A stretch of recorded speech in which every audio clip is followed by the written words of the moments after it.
Bien, on s'est parlé de nos alliés pour cette quête-là. On a commencé à s'en parler des rêves et des mythes.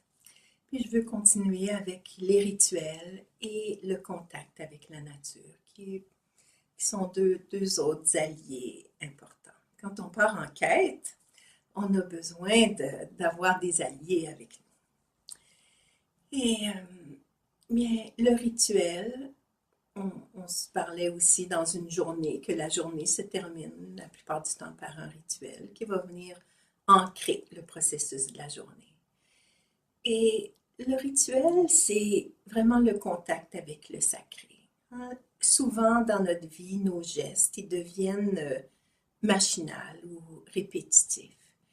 Et un rituel, c'est essentiellement des gestes, des paroles, mais dans lequel on met une intention et dans lequel il y a une présence de chaque instant, qui fait que les paroles, les gestes ont une puissance, une portée immense. Dans le rituel, c'est sûr qu'on se relie à la vie, on se relie aux éléments de la nature. Et par exemple, si on brûle quelque chose dans un rituel, ça a un pouvoir réel. Le feu, il y a un pouvoir de transformation et c'est pas un geste banal.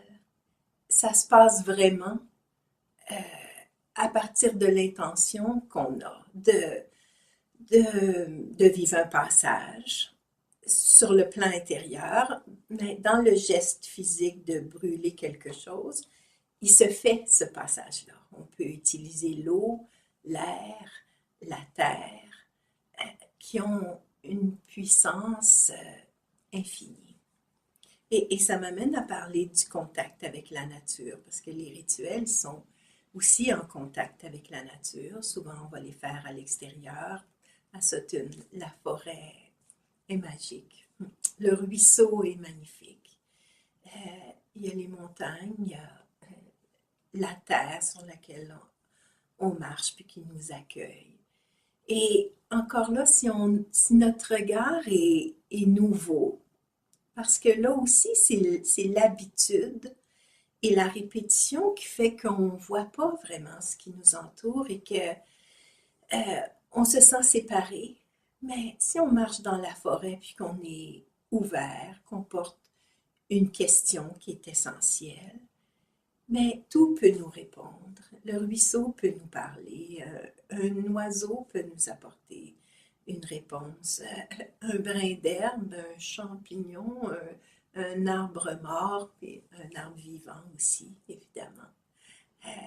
On peut être en contact avec les arbres, avec la forêt, avec la montagne, avec la terre, avec l'air qu'on respire, avec lequel on est en échange constant avec tout ce qui nous entoure à travers la respiration. Et que, dans le fond, le contact avec la nature, c'est de voir comment on est relié et que tout peut répondre au questionnement qu'on porte. On n'est pas tout seul. Mais je serais heureuse de vous accueillir puis d'en parler davantage de cette quête-là. C'est toujours un plaisir d'en parler. Lundi prochain, lundi le 28 avril à 19h, il y a une soirée d'information à l'Arc-en-Ciel. Que vous êtes les bienvenus.